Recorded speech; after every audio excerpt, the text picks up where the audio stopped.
my first product I created because I noticed that when I was moisturizing my hair at the beginning of the day, I come home from work and it was super dry. So I'm like, with 4C hair, a lot of times like you're putting moisture into your hair, but then the moisture was leaving. So my motto with this product was all moisture in, no moisture out. So I love that product to really help seal that moisture in your hair and even helping with like some of the styling and detangling. So that's a product, the first product.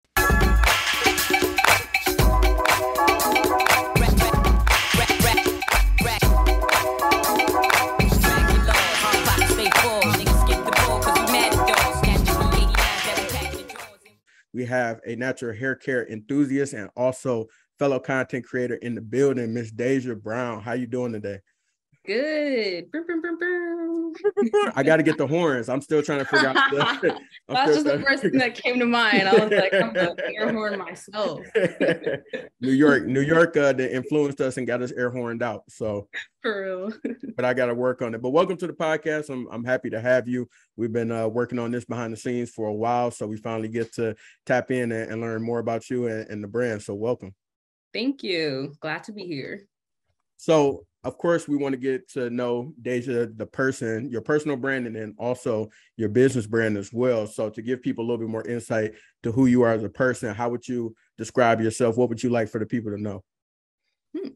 Describing myself. Okay, so my brand is called DaibyDai. So that's like including the things about myself. And so overall, like I love taking things step by step and day by day, which is like how I got the name in general. But I'm someone that loves to explore. I'm adventurous. I love trying new things and being able to take the things that I'm learning each day and using that in order to get to the next thing that I'm interested in and wanting to do. So yeah, like the things that I like talk about are things that I'm passionate about. So travel, natural hair, wellness, and just all in all doing the things that can help you be your best self. So that's how I would describe myself, like someone who like loves like learning more about myself, about others, and like exploring different parts of the world and things that I like am interested in.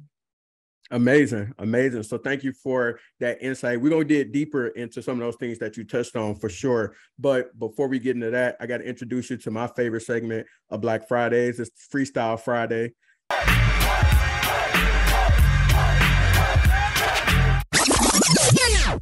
So Freestyle Friday is very straightforward. All you got to do is answer a random assortment of questions about yourself.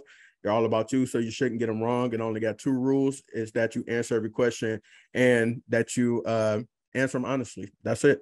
Okay, let's do it. All right. So first question: tell me your favorite place that you ever traveled. Ooh. Okay, I've always had a top three. Okay. I'm gonna just say the first one that comes to mind, which is London. That was the very first place I ever went. So I just feel like it has a special place in my heart. Yeah, I love it. Like the culture, the vibe, like the nightlife, the museums, like it was just so fun. Shout out to London. I still got to get there. That's on the list, and you just sold it for me. So yes. I got to make it happen. Yes, gotta go. Tell me a song you got on repeat right now. Ooh, right now would be Blocking You by Ari Lennox. I love that whole album. Like that's like a part of my nighttime routine. But that one specifically is just fun, like to listen to. It's just like blocking all any negativity, like any negative thoughts. It's just like, I like it. It's a nice vibe. Shout out to Ari for sure. Period. So it's been a lot of speculations out there in the tabloids about where you stand on this, but I would like for you to clear the air. Do you believe in aliens? Aliens? They might be out there. Yeah. I'm a slide on yes, like, you know. Okay. I can't be too sure that there's not. So yeah. Okay. So because you are from the Pacific Northwest, a place that I spent a good 2 years out in, I would like to know, what would you say is probably a hidden gem that people overlook or don't get a chance to experience if they come out there and visit? And we can keep it Washington-based or Seattle-based. Right. Yeah. That's a good question. What would I say? Something like that. Oh, okay. Chambers Bay. It's in University Place / Tacoma. I just think it's the cutest place. Like, it has a lot of hills. It's where they had the US Open. It's mainly a park. So if you don't like hiking, because everyone's hiking out here, it's like a nice, easy walk that you can do. Actually, I love it. It's beautiful sunsets too.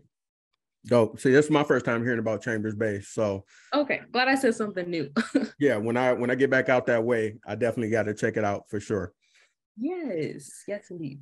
And then also, would you consider yourself a reader? Yeah. So give us a book that you feel like either changed your life or like motivated you, like that's at the top of your list. I would say the autobiography of Malcolm X. Ooh, that's a good one. Yeah, I loved it. Like, it was one of those books where I didn't really I had never read it and only knew like the basic things about Malcolm X, but I had never read the book. My perspective of it, I thought it was going to be kind of like super intellectual. I didn't know like how like I would relate to it, but like it was interesting because reading the book, I felt like I knew him, or someone I can like talk to right now. Like, it felt like it was someone in the year when I read it was 2020. And it's just like, wow, all the things that he was talking about is just so relevant to what's happening right now. And like how I see like things have changed with like Black culture. And I'm like, wow, it seems like this was written today.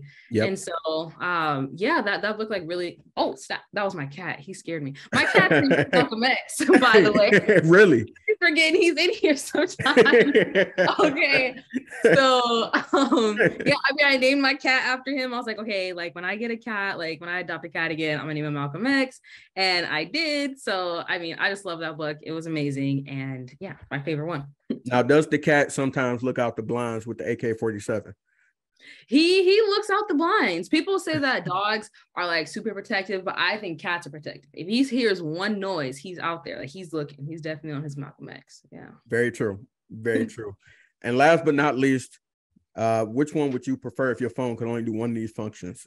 Text, FaceTime, or phone calls? FaceTime. I mean, text, yeah, I'm gonna say FaceTime, because if you can only do one thing, wait, now I'm thinking about it. Well, Are you the type of FaceTimer where people just look at your forehead or your chin, like they can't even see your whole face? No, I do my whole face. Okay. Well, now that I think about it, not everyone can FaceTime.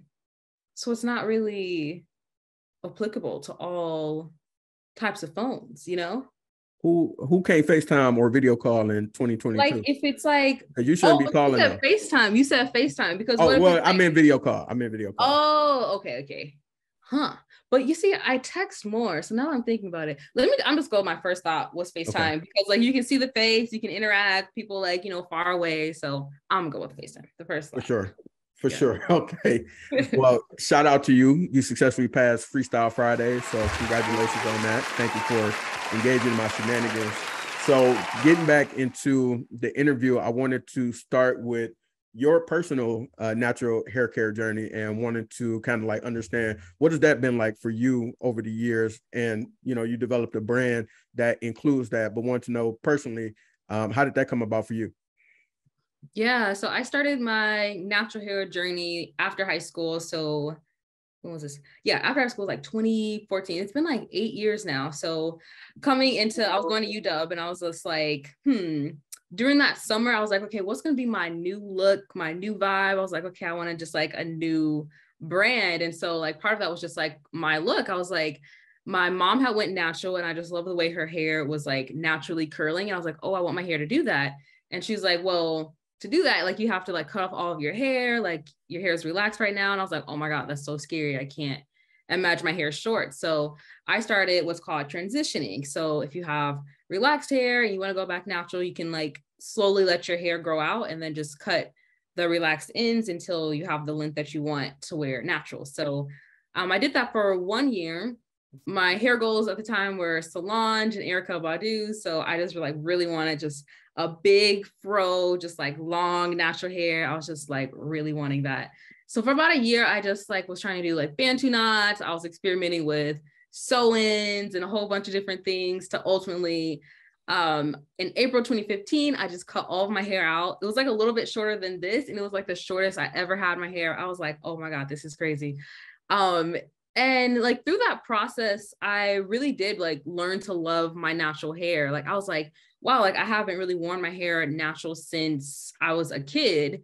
And I feel like growing up, like during the times like pre-natural hair movement, like wanting to have your hair just look like your classmates was a big thing. I just wanted to kind of blend in. I never really like knew how to style natural hair at all. It's just like, this isn't like cute or anything. But then I was like, wow, like I love it. I really got into just learning how to do braid outs. I was on YouTube heavy, like, okay, what's the next style?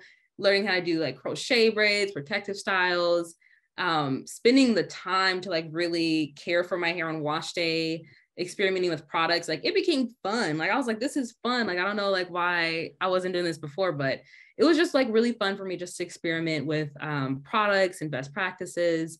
And so, yeah, up until even now, like 8 years into natural hair, I'm just now like learning how to wear my hair in its shrunken state.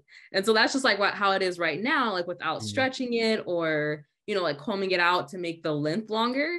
And so I was like, wow, this whole time, like I thought, you know, I had to embrace my hair fully, but I hadn't yet really embraced like what it looks like just after just wetting it and applying like a gel or something. Like there's still like texturism of like looser hair curls being like something that's more desirable. And I'm like, even I have like played into that, like, oh, I like it when my hair has the best twist. I want the most defined curls possible. So I'm like still like getting into like learning how to just embrace and accept my natural 4C kinky hair. And I'm like, wow, like, so now I'm like experimenting with wash and goes. I'm like, how I just wash my hair and just let it like dry and go. So it's really fun. Just being able to embrace different styles and learn more about like what you like, and being proud and like the hair that's growing from your head is just like still an ongoing journey. I'm like thinking after 8 years I would have learned everything, but I'm like still learning things that work for me. So yeah, that's like all basically how I started like my blog and everything was just like writing about all the things that I was learning. Dope. And shout out to the natural hair care journey. You say you're going on 8 years now, or is this the 8th year? Yeah, this is the 8th year. Yeah, it's been 8 years since I first started. And how would you compare when you first started to now, like as far as how you maintain and take care of your hair? Ooh, I would say now it's gotten shorter. Oh my gosh, my wash days when I first started was kind of doing the most, but I mean, that's what I knew at the time. So I've shortened it to about, I can do a wash day in about an hour and 40 minutes versus in my earlier days, I was doing a lot of DIY practices. So if you see a lot of people like trying, you know, banana strains on my hair, what I try like yams on my hair, like mayonnaise and eggs and olive oils, making my own flaxseed gel. So I was doing a lot of experimentation with like real foods and stuff like at the beginning. And now I've kind of gotten to like, let's just detangle, wash, and put in like a styler. Like, you know, I'm keeping it very simple. I was spending a lot every day. I think it was like my freshman year, every day I was like doing a braid out every day. And that's because I like I was saying, I was transitioning and I didn't want to wear my hair without it being like manipulated in some way. I'm like, I don't like the way it looks. So every day I was styling versus now I'm like, oh, like I like the way it looks like without it being like in a certain curl pattern or something. So it's gotten shorter, straight to the point. And I don't really play with as many like DIY like food products in my hair as I was before. You was able to build up your efficiency over time. Yes, exactly. Nice. So nowadays, I'm sure you're using some of your own products or all of your own products. Tell us more about what do you offer with DaibyDai? Yeah, so my DaibyDai product line is so far the hydrating buttercream. And so that's an all natural ingredient hair moisturizer. So the main ingredients are shea butter and mango butter. And so that's mainly to help with moisture retention. So that was my first product I created because I noticed that when I was moisturizing my hair at the beginning of the day, I come home from work and it was super dry. So I'm like with 4C hair, a lot of times like you're putting moisture into your hair, but then the moisture was leaving. So my motto with this product was all moisture in, no moisture out. So I love that product to really help seal that moisture in your hair and even helping with like some of the styling and detangling. So that's a product, the first product. And then with my second launch, I introduced the Butter Bliss Deep Conditioner and the Nourishing Hair and Scalp Oil. And so the deep conditioner is really emollient rich. It has 3 natural butters. A lot of the products like you have like 1 butter or 2, but I really wanted to make sure there was a rich amount of butters in the product. So it's shea butter, mango butter, and miru butter. And so it's really great to help with detangling. You don't want to like, be too rough with your hair. So it really helps to smooth out the tangles in your hair. The Nourishing Hair and Scalp Oil, really helping to solve the issue of dry and itchy scalp. And so having a like smoothing oil, like the almond oil and apricot oil, really helpful to help maintain a healthy scalp and also length retention for your ends. So those are some really great products that I have in rotation for my own natural hair routine, but especially as we're getting to the colder months, it's really helpful that you are continuing to like coat your hair with some rich moisture and nutrients as you're going into the environment, which is like, a little bit colder in a lot of the areas. So that's what I have so far. And then as far as, so I know in your own journey, you said you experimented early on. Did some of those experiments lead to these products, or did you develop these out of a different necessity for yourself? Yeah, so a little bit of both. So when I was experimenting kind of like with the butters and moisturizing, so when I was like traveling I did a study abroad program to Ghana, and I came back with a gallon tub of shea butter. And it lasted me like the whole semester, but I like knew that was a staple product. And so shea butter infused products were my favorite. So that was like one of the main things I noticed. And so like the pain points, I was like focusing on the types of things that I was noticing with the products that I was trying. So that was like moisture retention, like putting all these products in your hair, but it wasn't like lasting throughout the day. And so, so those experiments was really helpful with putting together blends of moisturizers. So that was something I was trying throughout the years of like, okay, shea butter is really great. What else can I mix shea butter with? And so over the time, like when I was really focused on making a product, I was perfecting that ingredient list to get to a product that could help solve that problem of like moisture retention. And then, yeah, so I was just like I did a lot of like consumer research around what type of things are people struggling with the most in order to help frame the next products, which was the deep conditioner and the hair oil. Nice. And I wanted to ask for you, continuing your natural hair care process, because we both work in the tech industry, work for large companies. So I wanted to understand for you in corporate America, what is it like, or have there been in other jobs or companies that you worked at, as far as maintaining natural hair and being in that type of environment where, 9 times out of 10, everybody don't look like you. So just wanted to understand, what your journey might've been with that. Yeah, it has been interesting. I feel like for the earlier part of my career, so it's been 4 years since like I started in corporate America, but like the first year and a half, that was pre-pandemic. So going into the office, there's certain considerations that would be in my mind that I know wouldn't be in other people's mind, like if they weren't like a Black woman. So it's like, all right, time for a new style. What are people going to think? Like they're going to remember who I am because now I have braids, or now I have blonde braids, or now I have crochet. So there was a little bit of like, oh, Daizha, that's you. Like, you're like, yep, yep, it's me today. Or like, okay, my hair's straight today. Hey, so there's only one time where someone leaned in and tried to grab my hand. I'm like, oh, no. Wait, what? They tried it? Yeah. She was like, oh, your hair's so nice. And then like reached in to try to grab it. And I was just like, lean back. Like, I was like, oh my God, I can't believe that actually happened in real life. Like, I thought it was just something that I would see on Twitter.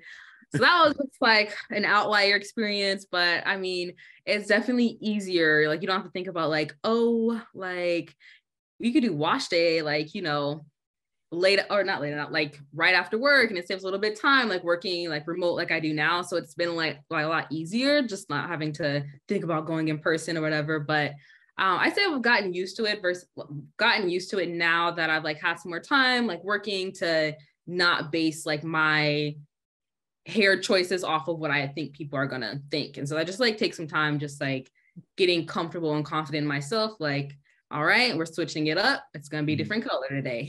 Like it's just Yeah. is what it is with like, our culture. Like I love being able to switch up new hairstyles and everybody can do that. So Definitely, definitely. And I remember a time when I was working at my first job out of undergrad and started a mentoring program. We were working with high school students, and one young lady had mentioned that pretty much somebody told her, like, if your hair isn't long and straight and pressed out, like pretty much people are not going to take you seriously as a woman of color. If you're trying to like elevate or do more from being in a position of being a minority woman in corporate America. And, luckily we had a woman who worked at the company who was able to talk to her and show her like you don't have to be like that, or you don't have to look a certain way and only have your hair cut short to be considered taken seriously. So I can only imagine starting being younger, Black woman, corporate America, and how dare you have natural hair, like people asking you all types of crazy questions and looking at you sideways. right. Yeah. So switching gears a little bit, tell us about your content creation journey. So you got a YouTube page that's out here doing numbers. So I want to know more about how that came about and when did that come about? Yes, I'm out on YouTube. That started, I think 2015. I started um like skincare and hair care routine. So a little bit about like the same areas I was like talking about in the written form. And then mainly I was like really I wanted to have like a diary of my travels. Cause I was like, if anything, I want something that I can look back on. So I was headed into a study abroad exchange to Milan, Italy. So I did that for for one semester. And so I was traveling a lot on the weekends and I was like, okay, you know what? I want to make a vlog for every place I travel to. And that's what I did since then. So I have I think over 100 videos, and almost like every place that I've been to is on there. I still need to upload my one for Turkey and the DR from this year. But mainly it's been serving as a place where I can like document my experience, especially solo traveling as a Black woman. Because I know when I'm like trying to go somewhere, I type in not just like things to do in Germany, but things to do in Germany, Black woman. Like I'm always trying to see like what is our experience. Like that's important when you're traveling because you want to know like how you like what's it going to be like, are you going to be safe? So I want to be able to have like my footprint on there of like my experience traveling the world. Also putting things that I can look back on in life about like my college experience, like study abroad tips I have on there, my experience like launching my business. So all these like major points in my life, like I find it really cool that I can go back like when I'm nostalgic and just like see how much I've learned since then, like what that experience was like. And like, yeah, there's videos there for like from 6 years ago, like my first time, my first solo trip is on there. And I'm just like, wow, like look at this. So yeah, that's the basis of it. And yeah, I try to upload as consistently as I can. And that's dope to be able to approach content creation from that standpoint of this is like a documentary for you. It's an opportunity to kind of like do a digital diary, so to speak. Because, a lot of people nowadays want to be influencers to say they're an influencer or, start a YouTube channel, X, Y, and Z. But to be able to, I think that's the ideal way to go about it, is to look at it from the standpoint of, I want to make dope stuff for myself, to be able to look back on this and, show my grandkids or, however generations down the line, like, hey, I was out here living. That's how I was doing it big. Exactly. Yes. I've definitely thought about that too. I'm like, because even now it's just like, wow, look at me when I was 20. Like it just seems so long ago. And I'm just like, wow, like look at all the things I didn't know then and like how much I've grown now. Like it's such a good like reflection point just to like think about all the things I might have been like worried or stressed about then and just like seeing how far I've come. Like, yeah, it's definitely like a nice like reflection type of documentary. Absolutely. And you have to tell us about traveling with natural hair. So all these places you've been, and like I need to know, like, do you have like a whole kit that you take with you? Like, how do you figure out like the right, like what for the people out here listening who trying to make sure they got their natural hair right when they're traveling? What's your secrets to that? Yes. Okay. So like I said, I've had my journey with like natural hair. So for the most part, I always say like 80% of the time I have a protective style in my hair.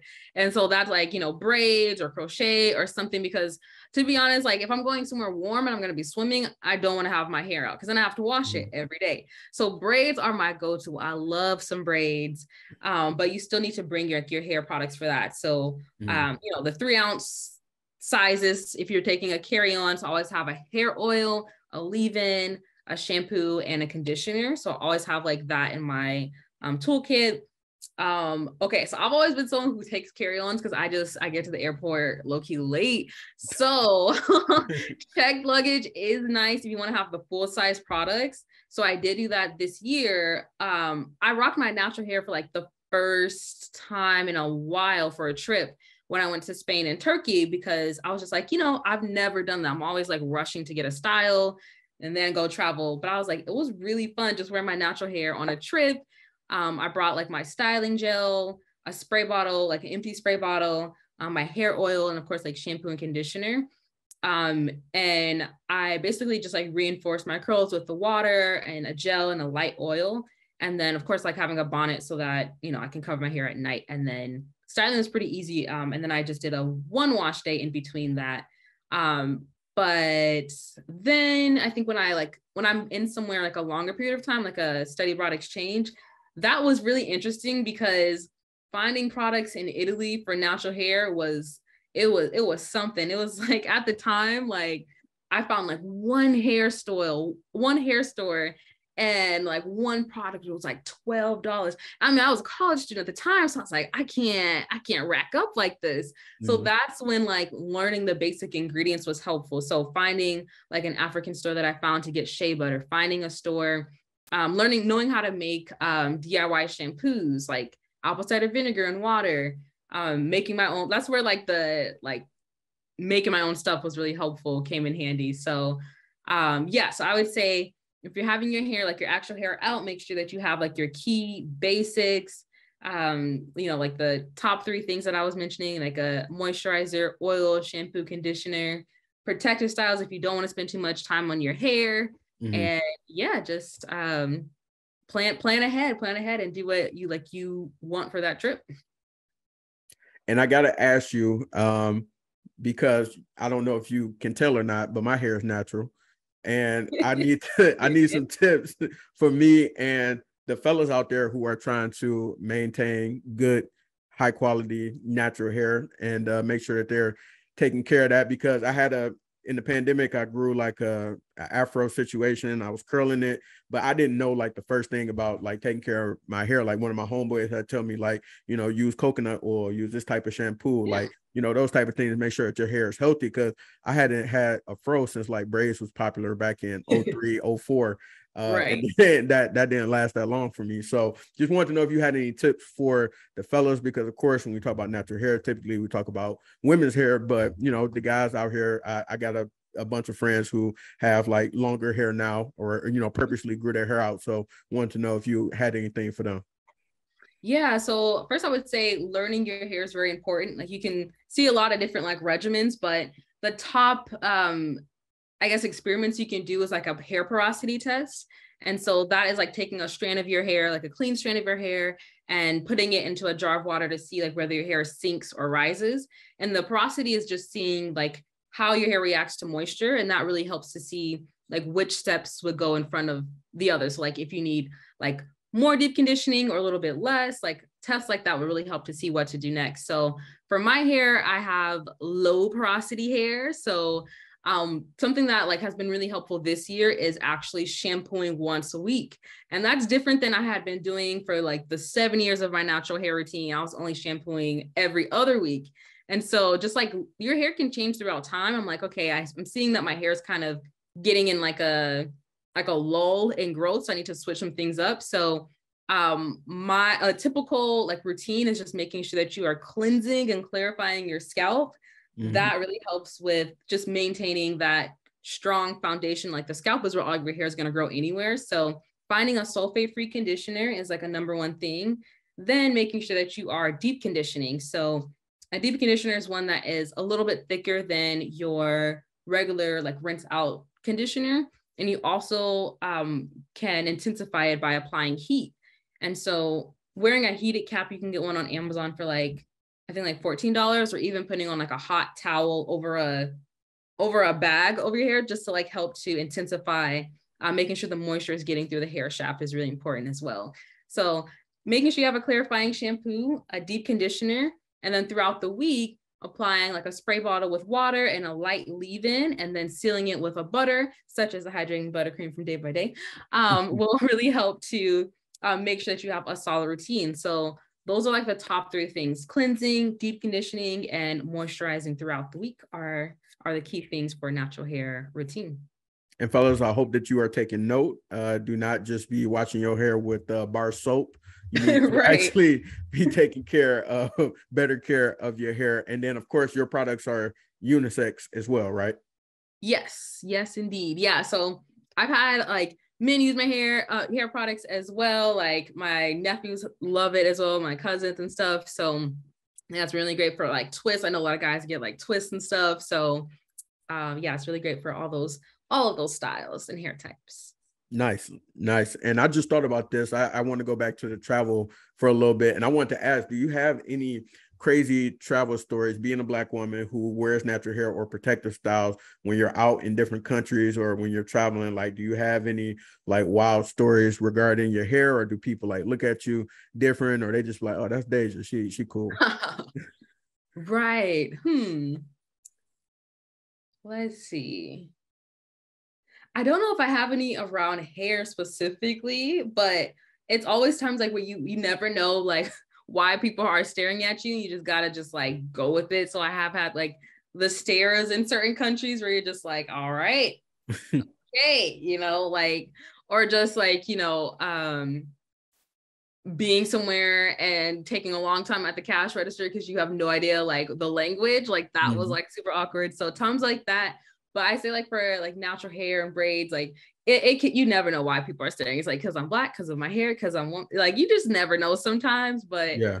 All in all, like overall, like those experiences haven't stopped me from traveling. Like I'm gonna keep on doing it. Facts. And I wanted to ask, what would you say is on the horizon for DaibyDai? So here on Black Fridays, we like to speak things into existence. So, any plans that you have that you can tell us about for the brand, for yourself, what would you say is on the horizon for that? Yeah, so I'm manifesting more retail expansion for DaibyDai. In the past year, I've been able to form a relationship and have my products in one of the Black-owned salons in Seattle called Soul Collective.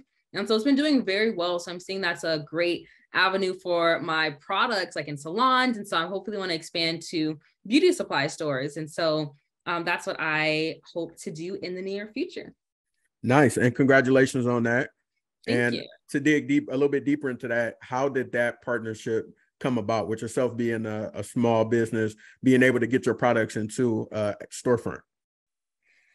Yeah, so it was interesting. Like, it's definitely relevant to my phrase, like taking things step by step, day by day. Like each step will lead to the next day. 2 weeks after I had launched my brand, it was like March. So I launched my brand February 20th, 2022. So that was like 2 weeks before the pandemic hit. I was in a vendor event called Seattle Natural Curls. And so that was an event with like entrepreneurs who have their own natural hair brands or beauty brands. And so that was like my big debut, like, in the city, like where I'm at.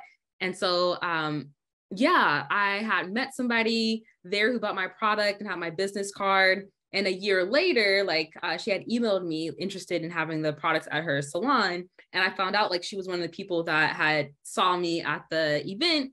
I was also on an entrepreneurship panel as well. So like it was a year later and she like remembered me for when her salon was launching and wanted to feature Black businesses. So that is how that relationship was formed. And so since then I was able to just learn a little bit more about, like how I can advertise my product and like, getting all of the momentum and the logistics ready for that partnership. And so, yeah, that's how it came to be, like, just like face-to-face marketing, actually.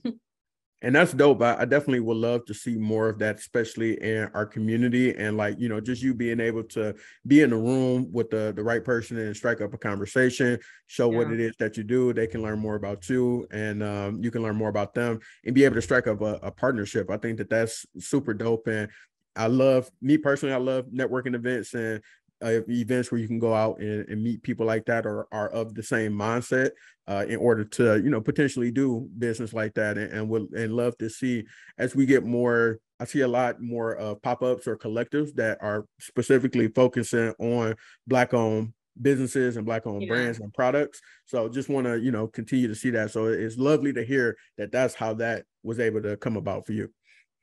Yeah, those type of events are like super crucial. You never know who you're going to meet. You never know what type of connection can stem from those type of environments. Definitely, definitely. And do you have any interesting business experiences thus far, since you started the brand, since you started DaibyDai? Do you have any highs, any lows that stick out that you would, you know, want to share and keep it real with the people? I would say my most like interesting experiences have been, or like I guess the highs is like when I do vendor events. Mhm. So like starting off with one in 2020, I've done a couple in 2022. It's just been like, I feel like it's like reinforcing of like, oh, like people like my product, or like I have a great brand, like seeing people like surrounding my vendor table. I've done like one in like Tacoma, like the Hilltop one, the Tacoma Black Night Market. I feel like those are very inspiring, seeing other Black businesses like around me, seeing people like buy my products, ask questions. It's like, oh, I know what I'm talking about. Like this is actually like, you know, a good idea. Those type of things have been very like uplifting and like really fun as an entrepreneur.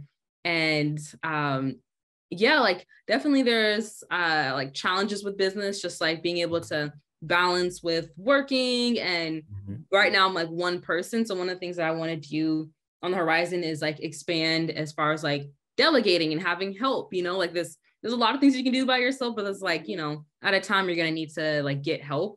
So like, that's like the interesting experience of like, okay, how do I balance being the accountant, the production, the marketer, you know? So that's been the times I'm like, woo.